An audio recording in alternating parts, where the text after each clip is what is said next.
I did a root cause analysis to determine what could have possibly caused my cancer, and here's exactly what I found. Dr. Amy here, and after my stage 3 cancer diagnosis, I was stunned. Before cancer, I was healthy, fit, active, and then I was completely blindsided. How could this have happened? What could have caused it? If I could figure out that, then I could potentially stop it from happening again. And here's what I learned. In this video, I'm sharing with you my root cause analysis into why I was diagnosed with cancer. The results will surprise you. Let's dig into the first possible cause. Repetitive eating. I love sticking to a meal plan, eating mostly the same things day after day. It really makes healthy eating easier. If I meal plan, then I don't have to stress out about planning meals and what do I make for supper every day. I just stick to my routine. Like you, I live a busy life. I don't mind eating the same thing again and again. So if meal prepping and eating similar foods will help me with my busy schedule, then I'll do it. But this means that eating the same foods over and over again can limit your exposure to a broad range of antioxidants. And in some cases, this lack of variety can be harmful. One thing I didn't fully appreciate before cancer is how vital it is to get a variety of antioxidants from your diet. Antioxidants are found in many different foods: fruits, vegetables, nuts, grains, and they help protect you from oxidative stress. And this is exactly why this is such a big deal. Oxidative stress can damage our cellular DNA and our cell structure. Now, this has been shown to increase the risk of cancer. When you're eating the same thing day after day, you're probably limiting the number of antioxidants that you're getting. That means you're missing out on a broad range of protection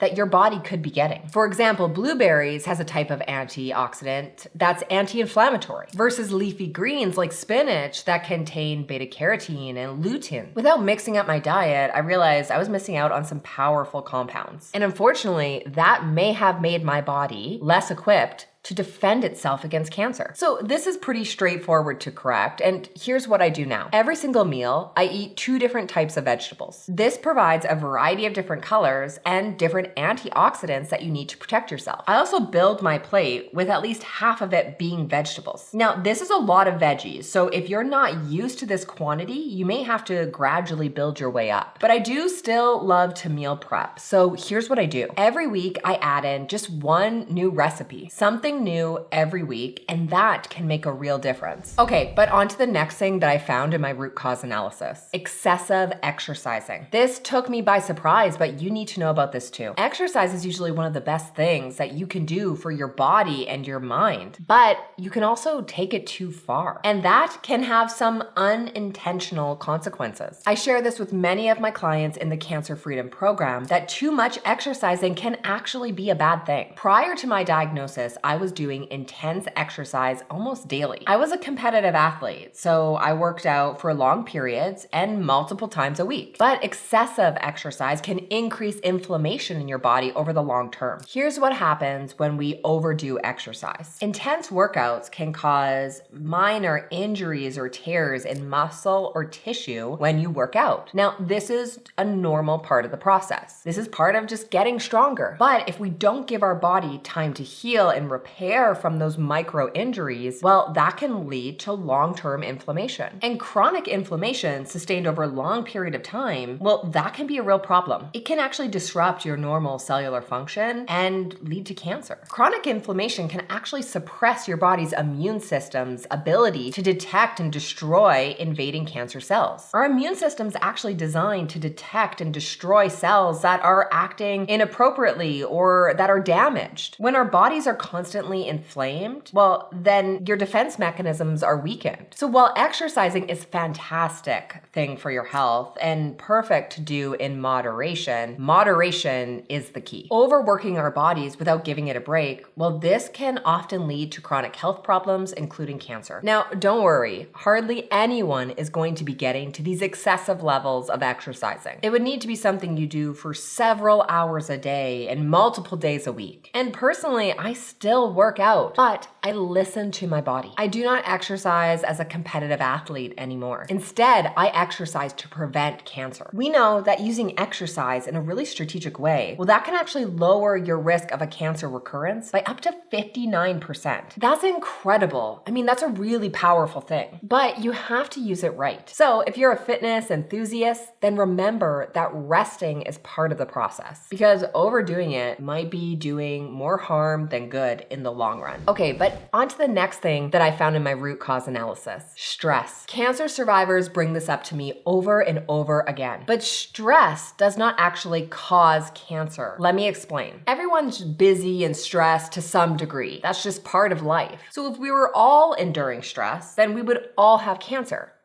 But we don't. Even people who undergo an extremely high stress event, like a death to someone close to you, or a divorce, or a natural disaster, or war, well, they don't all develop cancer. It's because stress does not cause cancer, but it does open the door. While stress itself isn't thought to be directly linked to cancer, it can make you susceptible to cancer coming in. For years, I was dealing with high stress, both at work and in my personal life as an athlete. I was doing my doctorate degree and competing in athletics at the same time. Looking back, I realized that this had a profound impact on my body. When you endure stress, your body releases hormones known as cortisol. Now, cortisol can actually suppress your immune system's activity. Now, this stress response is helpful in short bursts. But if stress is constant, then this can lead to chronic inflammation and open the door for disease. And here's where it gets tricky. A weakened immune system can make it harder for our body to detect and destroy disease. Therefore, something really serious could potentially slip through. And many researchers believe that although stress does not cause cancer, it does open the door. Stress also often leads to other poor health habits, like poor sleep or poor nutrition or a lack of exercise. And all of these things can also increase your risk of cancer. So now, after cancer, I remove a lot of stressors from my life. Now, don't get me wrong. I don't do yoga and I rarely meditate, but I do remove toxic people and toxic relationships from my life. I turn down projects that I wouldn't thoroughly enjoy, and I say no a lot. And trust me, doing these things, although they're hard, they make a much bigger impact on your stress levels than doing yoga or meditating. But here is a big takeaway if you want to know what caused your cancer. Now, I want to be clear because cancer is complex. There isn't usually just one single cause. My habits alone may not have caused my cancer, but understanding how these factors impact your health can be really eye-opening. Now, if you're wondering what caused my cancer, you may never get a definitive answer. You'll likely never get that satisfaction of knowing exactly what it is. So you may want to be careful searching endlessly for an answer because it likely doesn't exist. Instead, your cancer was likely caused by numerous factors, many things all working at once to create this storm that resulted as cancer. So stop looking for that one reason. It just doesn't exist. Instead, focus on what can lower your risk of cancer now, because there's a tremendous number of things that you can do to lower your risk of cancer by more than 60%. That's huge. That is powerful. So here is the best path forward now. Time to focus on what you can do to lower your risk of cancer starting today. Start right away. I'll link up this next video for you here so you can start with the best science about how to drop your risk of a cancer recurrence. Click the link here and I'll see you in the next video.